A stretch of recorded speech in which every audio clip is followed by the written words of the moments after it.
you said there are 5 categories of pain. You remember that?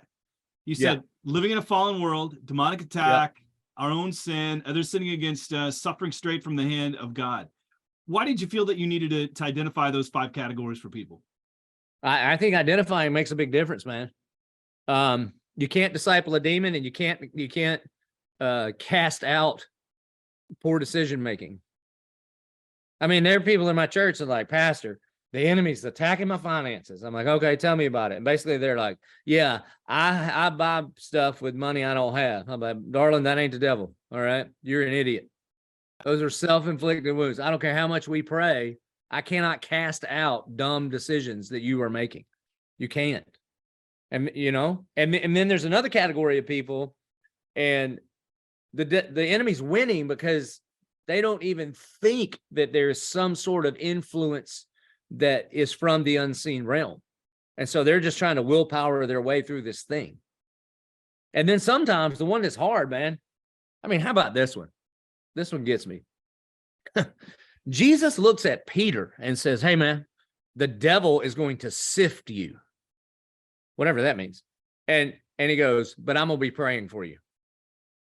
Wouldn't you be like, hey, man, how about don't let him? Can't you do that? Like, you're in charge of the whole universe. What you mean pray for me? Yeah, there are times where this testing, this discipline comes, I mean, it comes through the very hand of God, that he is going to allow us to go through pain, and he's in charge. It's like the whole story of Joseph with the coat of many colors kid. I mean, when he gets into the end of it all, he fundamentally looks at his brothers and says, well, you intended for evil, God intended for good. Now, we change those words all the time because we don't like that as Americans. We change the words to say what the enemy intended for evil, God used for good. That's not what it says. God doesn't drive the ambulance, man. He's not running around behind us cleaning up the mess and making it okay. That he intended it for good. And so I think identifying that can be very helpful. How do you help people see if it's a demonic attack and just differentiating between trauma, poor decision-making? I mean, how do you differentiate and identify, hey, this is from the devil? Because I've been there where people say, hey, that, you know, the devil's attacking me. How do you know? How do you know I would start off with, well, let's talk about what you can do differently. You know, so many people get so obsessed with what you don't have control over that you don't take control over the things that you can do something about, you know? Mm-hmm. And so one of the things is to ask that. Another thing is just to realize is that because of the fall, you got to admit it's at least like collateral damage from the enemy's attack on Adam and Eve. It's at least that. And you just want to make sure you're not contributing to what he wants to do. Because in John 10:10, it says the only thing that he wants to do is kill, steal, and destroy. It says that. He comes only to steal, kill, and destroy. Well, good Lord, don't help him. So begin to take control of, self-control is a fruit of the Spirit. So begin to allow the fruit to manifest some self-control in your life and make the kind of decisions that you can make so that then you can attack this, not just from the physical, but then you can go to war spiritually against these things. I mean, anybody that's ever loved someone or has suffered from an addiction, if you just listen to the language, they're using New Testament language. Like, there's a thing I don't want to do. I know I don't want to do it. I've promised I'm not going to do it anymore. And I know if I do it, it's going to be bad.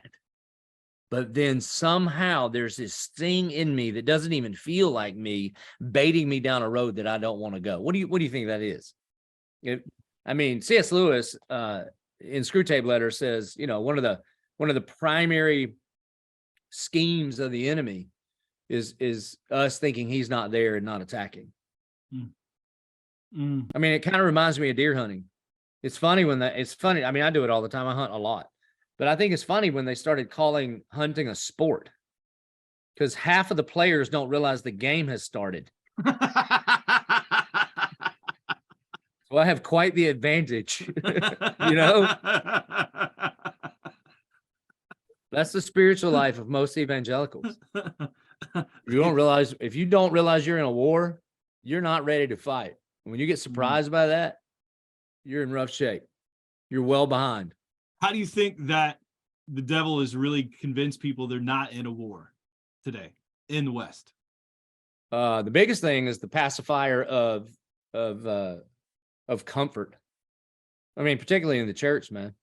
I mean, he's just like lulled everybody to sleep and says, just be quiet, just be quiet. It's okay. It's not a big deal.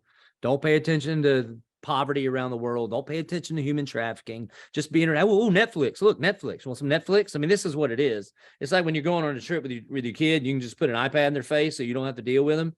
Man, the enemy has just put the iPad of distraction and comfort in the face of the church and be like, don't worry about all these things. Just be comfortable, be quiet, and be comfortable.